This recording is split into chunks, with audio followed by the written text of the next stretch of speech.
बिस्मिल्लाहिर्रहमानिर्रहीम, अस्सलाम वालेकुम and very warm welcome to the show. Pakistan की सियासत इस वक्त पीडीएम और हुकूमत के दरमियान कशमकश के गिर्द ही घूम रही है। मुल्क के अहम मसाइल पसे पुश्त जा चुके हैं। हुकूमत की सारी तवज्जो सिर्फ अपनी बका पर लगी हुई है, जबकि अपोजिशन भी सिर्फ अपने मसाइल ही से उलझी हुई है। ऐसे में अवाम बेरोजगारी, महंगाई के हाथों परेशान है। वो कभी हुकूमत की जानिब देखते हैं तो कभी अपोजिशन की तरफ, मगर कहीं से भी उम्मीद की कोई किरण दिखाई नहीं देती। पाक से ज़मीन पार्टी के सरबराह मुस्तफ़ा कमाल भी हुकूमत पर कड़ी तनकीद कर रहे हैं। उनका कहना है कि हुकूमत की सारी जो तवज्जो है वो अपोजिशन की जानिब है, अवामी मसाइल नजरअंदाज हो रहे हैं। लेट्स वॉच मुस्तफ़ा कमाल। सारी पॉइंट स्कोरिंग में सुबह से लेकर रात तक और रात से अगली सुबह तक हुकूमत और अपोजिशन की तमाम जमातें एक दूसरे को चोर, डाकू और एक दूसरे को नीचा गिराने में लगे हुए हैं और रात को जो है वो विक्ट्री स्टैंड पर खड़े होकर उसके बाद सो जाते हैं। At the end of the day नुकसान मुल्क का हो रहा है, नुकसान आवाम का हो रहा है। इसलिए कि इस तमाम गुफ्तगू में, इन तमाम कार्रवाइयों में आवाम की कोई बात नहीं हो रही है, 25 करोड़ लोगों की कोई बात नहीं हो रही। मुस्तफ़ा कमाल हमारे साथ मौजूद है। मुस्तफ़ा कमाल साहब, thank you so much for joining us on the programme.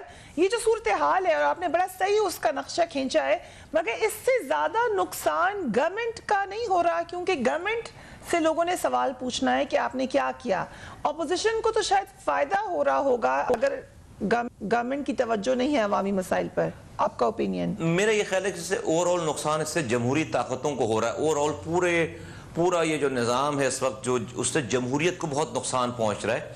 और जो लोग जमहूरियत पर ईमान रखने वाले, यकीन रखने वाले लोग हैं और वो ये देख रहे हैं, और मुझे ऐसा तालिब इल्म भी इसमें शामिल है कि ये जो हमारे इलेक्टेड लोग हैं, चाहे वो अपोजिशन में हो चाहे वो हुकूमत में हो, इनकी बातें सुनकर, इनका एटीट्यूड देखकर, इनका एरोगेंस देखकर एक लम्हे के लिए भी नहीं लगता कि इनको आवाम के मसाइल की कोई फ़िक्र है।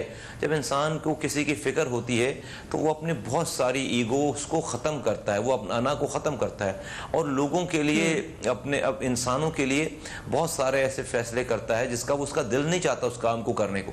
लेकिन अगर किसी की फ़िक्र होती है, आप अपने घर की अगर फ़िक्र करते हैं तो बहुत सारी चीज़ें उसका ख्याल करते हैं, अपने जानने वालों की, दोस्तों की फ़िक्र करते हैं तो बहुत सारी चीज़ें ना चाहते हुए भी करते हैं। इसी तरह से जो लोग आवाम के वोट लेकर आए हैं, अगर उनको आवाम की फ़िक्र होती तो ये अपोजिशन और ये हुकूमत दोनों की मैंने बात की है कि देखिए हुकूमत तो जो कर रही है, अपोजिशन में आप देखें कि पीपल्स पार्टी पीडीएम का हिस्सा है सो कॉल्ड, और वो जो है वो तकरीरें करती हैं जिस हुकूमत के खिलाफ। और उसी पीपल्स पार्टी की 13 सालों से कराची सिंध में हुकूमत है। उस सिंध में 13 सालों में आज सिंध दुनिया के इंसानों के रहने की सबसे बदतरीन जगह बन गई है। कराची दुनिया में चौथे नंबर पर शहर है जो कि worst living cities in the world है। 13 सालों से एक कतरा पानी कराची में नहीं आया, एक नई बस कराची में नहीं आई, कचरा कुंडी कराची बन गया है, एक जॉब नहीं दी शहर वालों को, यहाँ पर एक ट्रांसपोर्ट की एक नई बस नहीं आई है, चिंची पे शहर चल रहा है, और ये so on and so fourth. तो वो पार्टी खड़े होकर वफाक को जो है कह रही कि जी वो हुकूमत सही नहीं कर रहे। तो इतना बड़ा ड्रामा है, इतनी बड़ी डायकोटमी है, इतना तजाद और झूठ है कि जिसकी वजह से, और फिर हालिया सेनेट के इलेक्शनों में जो कुछ हुआ है उससे मैं समझता हूं कि जमहूरियत और जमहूरियत का नाम लेने वाली कुव्वतों से अवाम का एतबार और उसकी जो साख है ना वो खराब होती चली और एतबार उठता चला जा रहा है।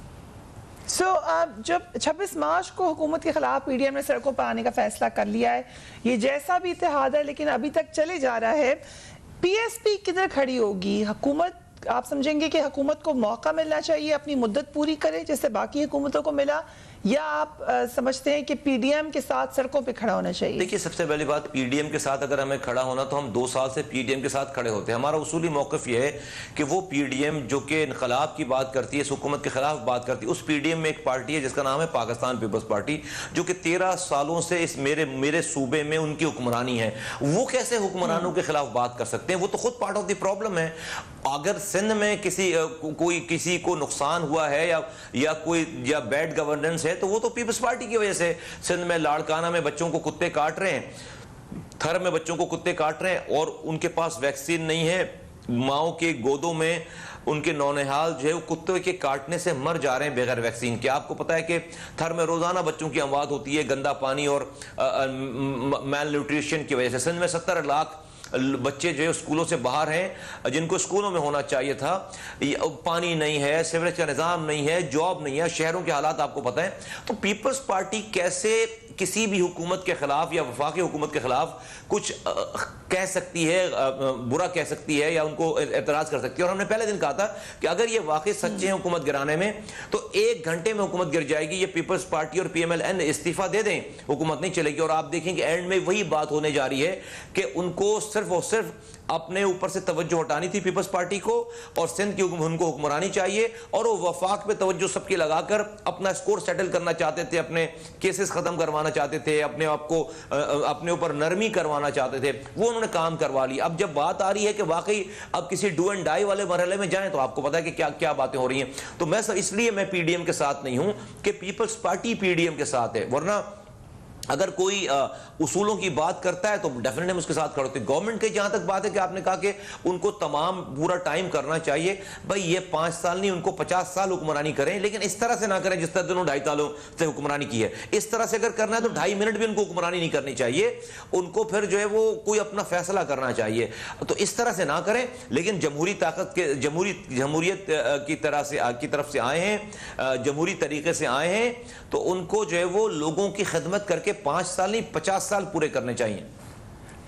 अब PDM का जो लॉन्ग मार्च है उसका नतीजा क्या निकलेगा आपके ख्याल से? क्या हुकूमत घर जाएगी या कोई शख्सियत लंदन चली जाएगी? कुछ तो नतीजा निकलेगा। देखिए, मैं ये समझता हूँ कि इस पूरी मूवमेंट से जो जब से चल रही है, इससे अगर किसी को नुकसान हो रहा है तो पाकिस्तान को नुकसान हो रहा है। अगर किसी का नुकसान हुआ है तो पाकिस्तान की अवाम का नुकसान हुआ है। और अभी भी जो आगे चीज़ें जा रही हैं, मुझे बताइए कि जो हमारे यहाँ इनस्टेबिलिटी है कि हुकूमत के ख़िलाफ़, रियासत के ख़िलाफ़ और सारी चीज़ों के ख़िलाफ़, मुझे बताइए कि कौन है जो अपना पैसा इस मुल्क में लगाएगा, कौन है जो बाहर से पैसा लेकर आएगा, कौन सा लोकल इन्वेस्टर है जो कि यहाँ इन हालात में पैसे लगाएगा। तो और कौन सा अफसर है जो ब्यूरोक्रेसी है जो कि इस हुकूमत में जो बैठे में हैं, उनके कहने पे कोई काम करेगा। क्योंकि ब्यूरोक्रेसी को हम जानते हैं, जब इस तरह की इंस्टेबिलिटी हो जाती है वो तो फिर किसी भी फाइल पे साइन नहीं करते। तो सरकार हुकूमत जो है, सरकार जो फंक्शनरी है, जो मशीनरी है, वो तो स्टैंड स्टिल हुई हुई है। इस मुल्क में कुछ भी नहीं हो रहा, आगे नहीं बढ़ रहा। तो ओवरऑल कलेक्टिवली इस मुल्क का बहुत नुकसान हो रहा है, और इस मुल्क के रहने वालों का बहुत नुकसान हो रहा है, पाकिस्तान का नुकसान हो रहा है। कराची जो एक तासुर है, नॉट कराची सॉरी, जो तासुर है ओवरऑल, वो ये कि अगर ये लॉन्ग मार्च नाकाम होता है, और जिसमें आप के भी शायद ये ख्याल है कि शायद ये कामयाब नहीं हो, और भी बहुत लोगों का ये ख्याल है, तो हुकूमत मजीद मजबूत हो जाएगी क्या इसके बाद? क्या फिर नेक्स्ट इलेक्शन भी जीत सकती है PTI? देखिए, हुकूमत जो है वो मजबूत तो अपनी कारकर्दगी से होगी। मैं नहीं समझता कि लॉन्ग मार्च के नाकाम होने से हुकूमत कामयाब हो जाएगी। मैं समझता हूँ कि हुकूमत तो अपनी कारकर्दगी, अपनी गवर्नेंस को सही करके मजबूत हो सकती है। और आपने कहा कि अगली हुकूमत अगली दफ़ा PTI जीतेगी, उसका सारा दारोमदार है कि अगले 2 से 2.5 साल वो कैसे गुजारते हैं। और अगले 2 से 2.5 साल तो जो बोया था उसके काटने का टाइम है। मज़े की बात है कि इस PTI की गवर्नमेंट ने तो कुछ नहीं बो सके हैं ऐसा कि जो काटें आगे। तो आने वाला टाइम और वक्त तो मुझे ज़्यादा मुश्किलात और मुश्किल वाला लग रहा है हुकूमत वक्त के लिए बनिस्बत आसानियों के। जो टाइम था वो तो उन्होंने गुजार लिया, सारा 2.5 साल 3 सालों वाला। अब तो यहाँ पर जो है वो प्रोजेक्ट्स के कंप्लीट होने का टाइम होना चाहिए, प्रोजेक्ट्स को जो है वो इनॉग्रेशन का टाइम होना चाहिए। वो अनफॉर्चुनेटली वो नहीं है। तो मैं समझता हूँ कि अगले इलेक्शन के जीतने का दारोमदार या कुछ ऐसे इस्लाहात कर दें जिससे आवाम को के मसाइल हल हों। फ़र्ज़ करें कि जैसे कि सिंध का मसला है, कराची का मसला है कि हमारी आबादी सही नहीं गिनी गई है, हमारी आबादी सही नहीं गिनी गई, और ख़राब गलत आबादी के काउंट को भी वज़ीर-ए-आज़म ने उसके ऊपर एंडोर्समेंट कर दी है, कैबिनेट की मोहर लगा दी है। हमारा मुतालबा है कि उसको अंडू करें। हमारा मुतालबा है कि आपने एक बड़ी अहम बात की मुस्तफ़ा साहब, अगर इजाज़त है, आपने कहा कि MQM चाहती तो वज़ीर-ए-आज़म को इत्तेमाद का वोट देखते वक्त मर्दमशुमारी का हल तय करने की शर्त रखनी चाहिए थी। उस वक्त आपके ख्याल से, जिस वक्त हुकूमत को बिल्कुल एक मुश्किल वक्त था, ये शर्त रख देनी चाहिए थी आगे? देखिए, अगर हुकूमत नहीं सुन रही, पहली बात तो जब ये कैबिनेट में बैठे हुए थे और ये जब ये डिसीजन हो रहा था तो इनको कैबिनेट से उठ जाना चाहिए था। उनको कहना चाहिए था कि अगर ये करेंगे तो आप हम हुकूमत से अलग हो जाएंगे। सिर्फ ये अगर वो कहते नेक नीयति से, तो हुकूमत ये काम कभी भी करने की हिम्मत नहीं करती। देखिए बड़ा जुल्म हो गया ये वाला कि एक तो आपने 3 करोड़ की आबादी को 1 करोड़ 60 लाख गिना है, फिर अगर आप इसको डिस्प्यूटेड रहने देते तो मुझे ये उम्मीद होती है कराची कि भाई जब भी, चूंकि डिस्प्यूटेड मामला है, तो जब भी इसके ऊपर दोबारा कुछ होगा तो इस डिस्प्यूट को ठीक कर दिया जाएगा। आपने उस डिस्प्यूट के ऊपर एक सरकार की मोहर लगा दी है, आपने कैबिनेट को में अप्रूवल दे दी इस चीज की, ये एमक्यूएम के रहते हुए ये काम हुआ है, तो ये तो पार्टनर्स इन क्राइम बन गए उसके ऊपर। इस वाली बात पे तो इनको कॉम्प्रोमाइज नहीं करना चाहिए था। अपनी 4 लाइन के डिसेंट नोट से कोई फायदा नहीं है, उनको पता है कि इसका कोई फायदा नहीं है। वो अपनी वजारतें छोड़ते अपोजिशन बेंच पे आने की से बात करते तो हुकूमत ये काम नहीं करती। और हम तो ये नहीं कह रहे इस वाली हुकूमत से कि भाई आप इस सेंसस को ठीक कर दो, आपने अभी तो हम तो कह रहे हैं कि भाई जो गलत हुआ है उसको ठीक करने की कोशिश ना करो, आप उस गलत के ऊपर मोहर ना लगाओ। तो इससे ज्यादा छोटी डिमांड या जायज बात और क्या हो सकती है किसी भी तरफ से।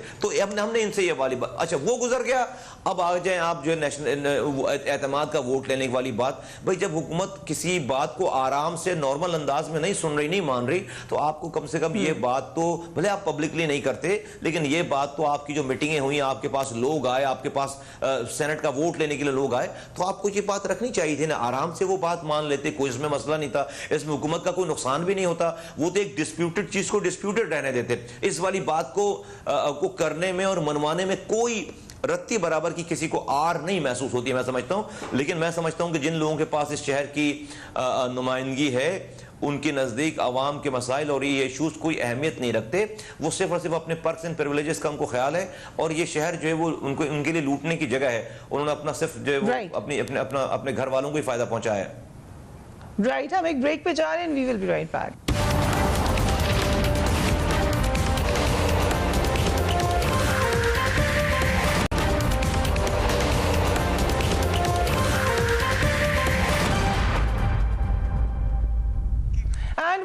कराची के हल्के NA 249 में 29 अप्रैल को ज़िमनी इलेक्शन हो रहा है।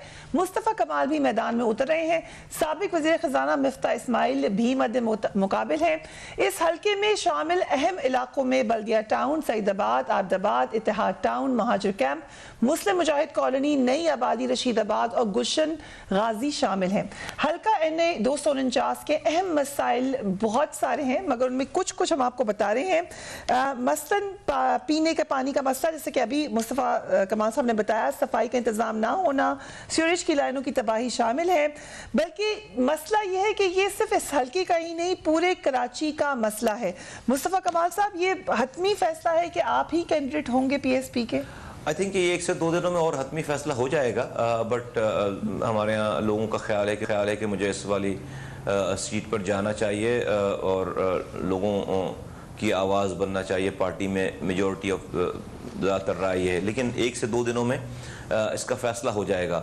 और हमने ये, लेकिन PSP यकीनन PSP इस पे हिस्सा ले रही है और हम इस इलेक्शन को कॉन्टेस्ट करने जा रहे हैं। और उसकी वजह सिर्फ ये है कि हमने देखा है कि पिछले 2.5 सालों से, जब से नए इलेक्शंस हुए 2018 में, उसके बाद से अब तक तमाम जिनके पास भी मैंडेट है इस शहर का, वो शहर के लोगों की आवाज़ नहीं बन सके हैं। वो शहर के मसाइल के ऊपर कोई खातिर ख्वाह कुछ भी कॉन्क्रीट कोई कदम नहीं उठा सके।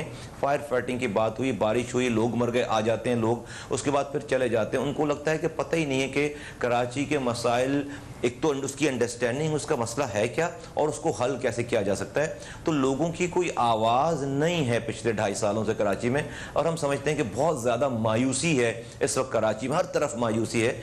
और इस मायूसी के माहौल में हमें अल्लाह ताला ने ये इतनी ताकत दी है, समझ दी है, हमसे अल्लाह ताला ने इस शहर में अपना काम करवाया है, हमारे पास एक लेगेसी है काम करने की, हमारे पास अल्लाह का शुक्र, अल्लाह ताला ने हम पर कोई दाग नहीं लगने दिया, हम पर कोई इल्ज़ाम नहीं है, कोई करप्शन नहीं है। हमने इस 5 सालों में हमने लिसानियत से हटकर सियासत की है, हमने तमाम रंग नस्ल ज़ुबान वालों को एक साथ जोड़ा है। आज मेरी पार्टी में पख्तून भी है, हज़ारेवाल भी है, मुहाजिर भी है, सिंधी भी, पंजाबी, बलोच, सारी ज़ुबानें बोलने वाले आज अल्लाह का शुक्र हमारे साथ। अभी हमने 28 फरवरी को सिर्फ पख्तूनों का सोहराब गोट पर जलसा करके दिखाया, जो कि कराची की तारीख का बड़ा तरीन पख्तूनों का जलसा था। तो ये वो जो पाक सरजमीन पार्टी ने कोई यू टर्न नहीं लिया 5 सालों में, इस तमाम जो इंग्रेडिएंट्स हैं इसके साथ हम समझते हैं कि हमें लोगों की आवाज बनना चाहिए, कराची की आवाज बनना चाहिए। इस बल्दिया टाउन के चप्पे चप्पे को मैं जानता हूं, अल्लाह का शुक्र है हमने अपने ज़माने में वहाँ पर पानी की लाइन बिछाई लेकर आए। तो मैं समझता हूँ कि ये वेन्यू ओपन हुआ था, एक बाई इलेक्शंस का एक दौर आया था, और हम चूंकि यहाँ बेस करते हैं, यहाँ ऑपरेट करते हैं, तो हमने सोचा, हमने ये इस बात को ज़रूरी समझा कि हम कराची में और ख़ास तौर पर बल्दिया टाउन के लोगों की आवाज़ बनने की कोशिश करें। ये क्योंकि फैसल वाडा साहब की सीट है और फैसल वाडा साहब कराची में भी काफ़ी जानी पहचानी शख्सियत हैं, पीटीआई की बड़ी प्रोमिनेंट पर्सनालिटी है, मिनिस्टर भी हैं, तो उनकी तो बड़ी ऐसी लेगेसी होनी चाहिए कि पीटीआई वाले कहें कि हमने पीटीआई को वोट डालना है। ऐसा हुआ नहीं यहाँ पर? I think people are the best जजेस फरिया। जो लोग हैं वहाँ के रहने वाले, वो बेटर जज हैं कि उन्होंने क्या तब्दीली महसूस की है, नेगेटिव महसूस की है, पॉजिटिव महसूस की है। I think people are the best जजेस। तो लोग अपना अगर तो कुछ काम हुआ होगा, हमें तो नज़र नहीं आता, अगर कोई पॉजिटिविटी हुई होगी, कोई चीज़ हुई होंगी, तो यकीनन लोग जो है उनको सराहेंगे, उसको अप्रिशिएट करेंगे। और अगर लोग मायूस हैं और वहाँ पर मसाइल जो है वो कम होने के बजाय बढ़े हैं, तो फिर लोगों को डेफिनेटली कोई दूसरा फैसला करना पड़ेगा। आपका अलायंस हो सकता है किसी जमात से, मसलन कोई और जमात इस्लामी हो सकती है या इवन पीटीआई हो सकती है, अलायंस हो सकता है या नहीं? मैं समझता हूँ कि जो सारे लोगों को, सारी जमातों को ये सोचना चाहिए कि कराची के लिए वहाँ पर कौन ज़्यादा मौजू है और उसका साथ देना चाहिए। और हम तो अलायंस अपना वहाँ के लोगों के साथ करने जा रहे हैं। और अगर कोई पार्टी हमसे अलायंस करना चाहती है, समझती है कि भाई हम जो है वो यहाँ पर बेहतर काम कर सकेंगे या बेहतर हम लोगों को की प्रॉब्लम को रिजॉल्व कर सकेंगे, तो हमारी किसी से दुश्मनी तो नहीं है। हमने किसी के कोई बंदे नहीं मारे हुए, खुदा न खास्ता, या हमारी किसी से दुश्मनी तो नहीं है। उसूलों के ऊपर हमने सियासत की है, नज़रियात के ऊपर हमने सियासत की है। हमारे नज़रियाती इख्तलाफात डेफिनेटली हैं और हम बबांग दौल सबसे अपनी बात करते हैं, लेकिन हमने अपनी तमाम इख्तलाफात को कभी भी दुश्मनी में नहीं बदला है किसी भी पार्टी के साथ। लेकिन डेफिनेटली हम तो लोगों से बात करने जा रहे हैं, वहाँ पे उतरे हैं और लोगों से हम 2018 में यानी 249 से आपकी उम्मीदवार फौजिया हमीद थी, जिनको सिर्फ 1600 वोट मिले थे, उनकी जमानत भी जब्त हो गई थी। आपको लग रहा है कि 2.5 साल में ये तब्दील हो चुका होगा? मैं समझता हूँ कि 2018 के इलेक्शन पे जितनी कमेंट्री और बात हो चुकी है वो तो पूरा पाकिस्तान जानता है, ख़ास तौर पर कराची के जो रिज़ल्ट्स थे। तो we have moved on from there actually. और मैं 2018 के रिज़ल्ट्स को बहुत ज़्यादा अपनी एनालिसिस की बेसिस बनाता नहीं हूँ या अपनी जो है वो प्लानिंग की बेसिस को बनाता नहीं हूँ। लेकिन उसके बाद से पाक ज़मीन पार्टी सही मायनों में बनी ही 2018 के इलेक्शन के इम्तिहान के बाद है। और हमने उसके बाद बहुत काम किया है लोगों के अंदर, और लोगों ने जिन लोगों के पास भी सीटें हैं कराची की, उनकी कारकर्दगी भी लोग देख चुके हैं और लोग बहुत ज़्यादा परेशान हैं। लोग हमें भी जानते हैं, लोग उन्हें भी जानते हैं। तो इन तमाम चीज़ों को सामने रखें अगर, तो मैं समझता हूं कि कराची में लोगों की और मायूस लोगों की आवाज़ बनने की बहुत अशद ज़रूरत है। और वो आवाज़ हमसे बेहतर कोई हो नहीं सकती। हमें किसी को कराची को समझाने की ज़रूरत नहीं। कोई हमें ऐसे नहीं कि कोई हमें कराची पे ब्रीफिंग देगा तो हमें कराची का पता चलेगा। पहले कराची हमारी फिंगर टिप्स पे, अल्लाह ताला ने 5 सालों तक रातों को जाग कर अल्लाह ताला ने हमसे काम लिया है, हमें अकल दी है, हमें समझ दी है, हमें किरदार दिया है। हमने इस कराची को अपने खून और पसीने से, इस कराची को दुनिया के 12 तेज़ी से तरक्की करने वाले शहरों में अल्लाह ताला ने शामिल करवाया। मैं समझता हूँ कि लोगों को जिस तरह से वो परेशान हो चुके हैं, और लोग हमें बहुत अच्छे तरीके से जानते हैं, मुझे किसी को अपना तारुफ कराने की ज़रूरत नहीं है। हमारा काम ही हमारा तारुफ है। और मैं समझता हूँ कि अगर अल्लाह ताला ने कोई मंजूर होगा कि लोगों के मसाइल हल हों, तो मैं समझता हूँ कि लोगों के कदम खुद ब खुद हमारी तरफ उठेंगे। इस हल्के को आपने कहा अच्छी तरीके से जानते भी हैं। पिछले इलेक्शन में इलेक्शन के तरीकेकार को छोड़ देते हैं, आपने कहा उससे बहुत डिबेट हो गई है, लेकिन ये एक फैक्ट है, शहबाज शरीफ साहब कैंडिडेट थे और उनको काफ़ी वोट डाले इस हल्के ने। क्या ये एक ओपन जगह है जहाँ पे कोई ख़ास पॉपुलैरिटी ट्रेंड नहीं है, कंसिडरिंग कि उन्हें शहबाज शरीफ साहब को भी इतने वोट डाल दिए? देखिए, पाकिस्तान की जो है वो, और ख़ास तौर पे कराची की सिंध की डायनामिक्स बड़ी डायनामिक है। It's ever changing and evolution जो है वो हो रहा है यहाँ पे। और बिल्कुल आपने एक जुमला यूज किया, this is an open constituency, ये किसी की कॉन्स्टिट्यूंसी नहीं है और ये कोई ट्रेंड सेट नहीं हुआ हुआ यहाँ पर पहले से, उससे पहले कुछ और था, उससे पहले कुछ और है, तो ये अभी ट्रेंड सेट हो रहा है, होगा। और कहीं पर भी लोग जो है वो एक जगह पे जिसको भी वोट पड़े हैं वहां से कोई लोग उसके लॉयल नहीं हो गए पूरे, कि उनको कोई उस पे कोई उनको तसल्ली हुई हो या उनके कोई मसाइल हल हुए हों। तो मैं समझता हूं कि this is still an open area जहां पर बहुत सारा काम होना बाकी है, बहुत सारा काम हो सकता था, मौजूदा लोगों ने नहीं किया। तो मैं समझता हूं कि ये वो अपॉर्चुनिटी है जहां पर लोगों के मसाइल अगर कोई हल कर सकता है तो पीएसपी ही वो जमात है जिसको कराची की डायनामिक्स का पता है, जिसको बल्दिया टाउन के मसाइल का पता है और हमने पहले करके दिखाया है। तो और कराची की आवाज़ जाना, देखिए पूरे कराची के मसाइल के ऊपर मैंने आपको अभी हम डिस्कस कर रहे थे, सेंसस डिस्कस कर रहे थे, यहाँ की जीटीवी दोनों पार्टीज कैबिनेट में बैठी हुई हैं, वो अपने हाथ से जो है वो इस सेंसस को अप्रूव कर रही हैं। तो और क्या रह जाएगा, एक कतरा नया पानी नहीं मिला कराची को, एक नई बस नहीं मिली, एक नया स्कूल यूनिवर्सिटी नहीं मिली, एक जॉब कराची को नहीं मिली है जो कराची 2.5-3 लाख लोगों को पीपल्स पार्टी ने जो यहाँ पर नौकरियां दी हैं। तो ये सब कुछ जो है वो सामने है, इसको सामने रखते मैं समझता हूँ कि पीएसपी के अलावा लोगों के पास कोई ऑप्शन नहीं अगर उनके अपने हालात चेंज करने। राइट, हमें क्विक ब्रेक लेनी है, we will be right back.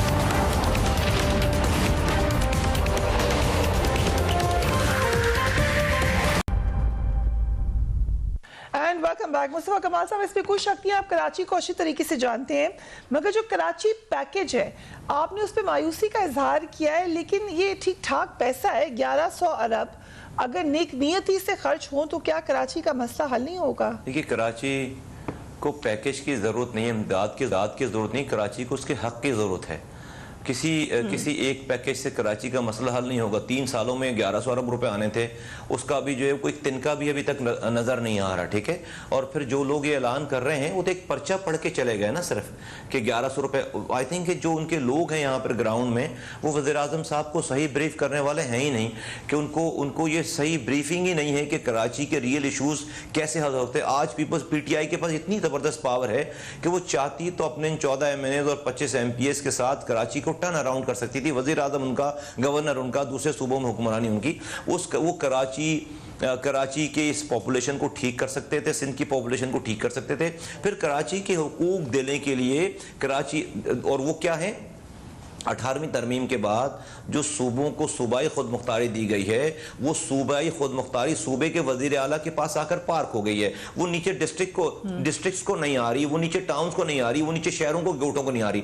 वजीर आजम पूरे पंजाब में, खैबर पख्तूनख्वा में और बलूचिस्तान में ये वाला काम करते हैं जहाँ पे उनके अपने वज़रा आला हैं, और फिर सिंध के वज़ीर आला के पास आते और आर्मी चीफ के साथ आते, जुडिशरी की बैकिंग लेकर आते, मीडिया की बैकिंग लेकर आते और कहते कि भाई पाकिस्तान की शहरग है इकॉनमी की, ये आपको ये काम यहाँ पर करना पड़ेगा, इसको फर्दर आपको डिवॉल्व करना पड़ेगा। अवार्ड नहीं दे रहे, जिस पीएससी अवार्ड की को शर्तिया तौर पर इनको मनवाना चाहिए कि भाई एनएससी अवार्ड उस वक्त तक नहीं मिलेगा जब तक आप सूबे डिस्ट्रिक्ट को पीएससी अवार्ड का इजरा नहीं करते।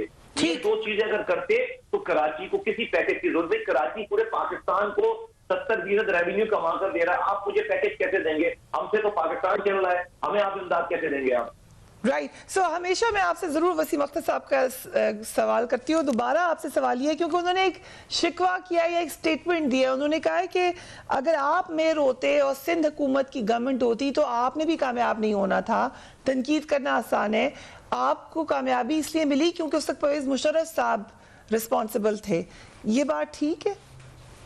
देखिए, पीपल आर द बेस्ट जजेस।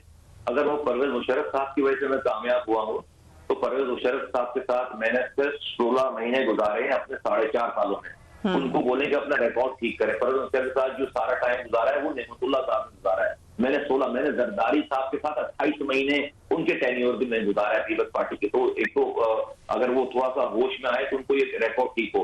आई थिंक आपने रात में इंटरव्यू लिया होगा तो रात में इसी तरह की वैसी बातें करें। दूसरी बात ये कि हैदराबाद का मेयर भी उस जमाने में, अगर वो कह रहे हैं तो उस जमाने में, उसी परवेज मुशर्रफ के जमाने में और एमक्यूएम के जमाने में हैदराबाद का मेयर भी एमक्यूएम का था।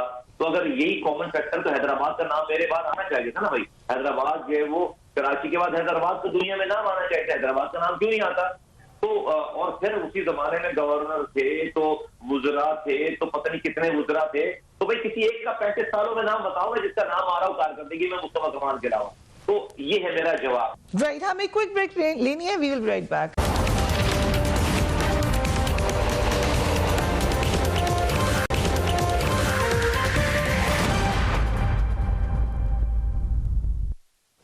And welcome back. Mustafa Kamal साहब, आप इलेक्शन कमीशन की तरफ आ जाते हैं। इलेक्शन पर आपने भी इतराज करने वालों में से हैं आप। 2018 के इलेक्शन, अब पीटीआई को इतराज है इलेक्शन कमीशन से, वो कह रहे हैं कि उनको इस्तीफा दे देना चाहिए। आपका ओपिनियन क्या है?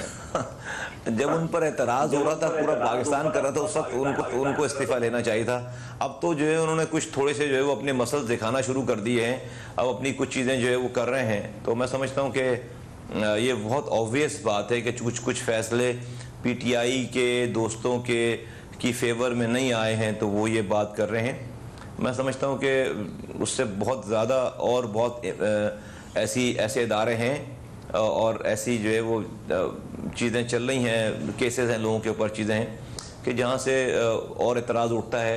तो अगर मैं नहीं समझता कि इसकी कोई इस वक्त जो है उस वाली बात की पीपल्स पार्टी पीटीआई की इस वाली बात के साथ कोई सिंपैथी जा सकती है कि वो इलेक्शन कमीशन को कहें कि वो इस्तीफ़ा दे दे। मैं नहीं समझता इस वाली बात। माजी में फारूक सत्तार आपके ऊपर इल्ज़ाम लगाते रहे इस्टेब्लिशमेंट के हवाले से, आपने उसका जवाब भी दिया। अब ये इल्ज़ाम पीडीएम लगाती है पीटीआई के ऊपर, कैसे देखते हैं आप इस इल्ज़ाम? देखिए, एस्टेब्लिशमेंट को सबने बदनाम कर रखा है, सभी सेटिंग में लगे हुए हैं। पीडीएम किससे बात करती है, किसको इशारे देती है, किसके कहने पे खामोश हो जाती है, किसके कहने पे किसके कौन बात नहीं माने तो फिर बोलना शुरू कर देती है। देखिए, हर कोई इस मुल्क में एस्टेब्लिशमेंट, मजे की बात है कि हर कोई एस्टेब्लिशमेंट से ही बात कर रहा है, उसी से सेटिंग कर रहा है, उसी से डीलिंग करने की कोशिश कर रहा है और फिर बदनाम भी उन्हीं को करते हैं। अजीब बात है। ऐसा है, यानी आप कह रहे हैं कि एस्टैब्लिशमेंट से ताल्लुकात रखने की कोशिश करता है? देखिए, क्या इस पे ये मुझे कहने की जरूरत है?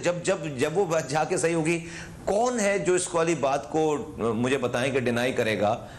कौन इस वाली बात, फिर तो हम फिर अगर इतना भी अगर हम नहीं अगर सही कह सकते, चीज़ें कर सकते, तो फिर आई थिंक ये तो बड़े अफसोस की बात है। मैं समझता हूँ कि ये पीडीएम के लोग भी डेफिनेटली एस्टेब्लिशमेंट से ही बात करते हैं, कर रहे हैं, और बहुत सारी जो है वो भी जरदारी साहब का और लोगों का, पीएमएलएन का की भी बात आ जाती है बाहर, और लोगों की भी बात आ जाती है बाहर।